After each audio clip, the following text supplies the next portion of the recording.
আসসালামু আলাইকুম সাহেব। আমি বাংলাদেশ থেকে বলছি। ওয়ালাইকুম জি। আসসালাম ওয়া রাহমাতুল্লাহি ওয়া বারাকাতুহু। বলেন। জি, আপনি ভালো আছেন? আলহামদুলিল্লাহ। ভালো আছেন আপনারা? জি।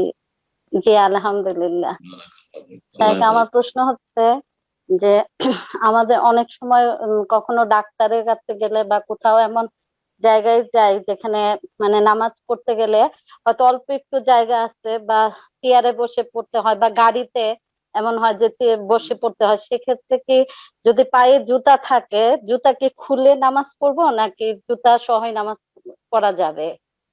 জুতা এটা হচ্ছে সহই একটা। নামাজ পড়বেন। জি, জুতা সহই সালাত পড়ে। জুতাতে যদি নাপাক কিছু না থাকে, জি, এই জি, নয় যে আপনাকে জুতা ধুইতে হবে, মুছতে হবে। জুতাতে পেশাব পায়খানা কিছু লেগে নেই, জানছেন? জুতা নরমাল যেমন রাস্তাঘাটে চলে ধুলো মাটি লেগে আছে, কিন্তু পেশাব পায়খানা কিছু দেখতে পাচ্ছেন না। তাহলে আসল হচ্ছে যে আপনার জুতো পাক। সুতরাং সেই জুতোতেই সালাত আদায় করবেন, জুতো খোলার প্রয়োজন নেই। বরং বেশ কিছু হাদিস রয়েছে, যে হাদিসগুলোর উপর আমল করলে মাঝে মধ্যে জুতো পরে স্যান্ডেল পরেও সালাত আদায় করা উচিত। জি হ্যাঁ, যাতে করে ইহুদিদের বিরোধিতা হয়। হাদিসগুলি তো রয়েছে যে তোমরা ইহুদিদের বিরোধিতা করো, ফাইন্নাহুম লা ইউসাল্লুনা ফি নিআলিহিম, তোমরা স্যান্ডেল জুতো পরে সালাত আদায় করো, কারণ ইহুদিরা জুতো স্যান্ডেল খুলে সালাত আদায় করে, তারা জুতো স্যান্ডেলে সালাত আদায় করে না। আমাদের সেই অজ্ঞতার কারণে জানাজার নামাজে গিয়ে দাঁড়াই, তো আমরাও দাঁড়িয়েছি, মানুষের দেখা দেখি জুতো এদিক ওদিকে রাখার জায়গা নেই, পায়ের তলাতে জুতাটা রাখা আছে, স্যান্ডেল রাখা আছে, কিন্তু ওইটার উপরে জুতাটা স্যান্ডেলটা খুললে ওর উপরে দাঁড়িয়ে আছে।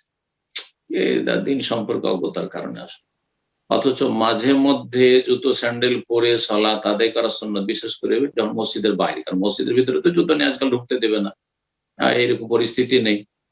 পরিষ্কার পরিচ্ছন্ন মসজিদ, কার্পেট বিছানো আছে, বা এমনি তো মসজিদে ঢুকলে ফিতনা ফাসাদ শুরু হয়ে যাবে, মারামারি শুরু হয়ে যাবে। সুতরাং মসজিদে স্যান্ডেল জুতো নিয়ে ঢুকবেন না আজকালকার জামানায়, একমাত্র খেলাফ কাজ। কিন্তু মাঠে ঘাটে, বাইরে, গাড়িতে, বাসে, ট্রেনে, প্লেনে যখন সালাত আদায় করছেন, জুতো পরে সালাত আদায় করবেন।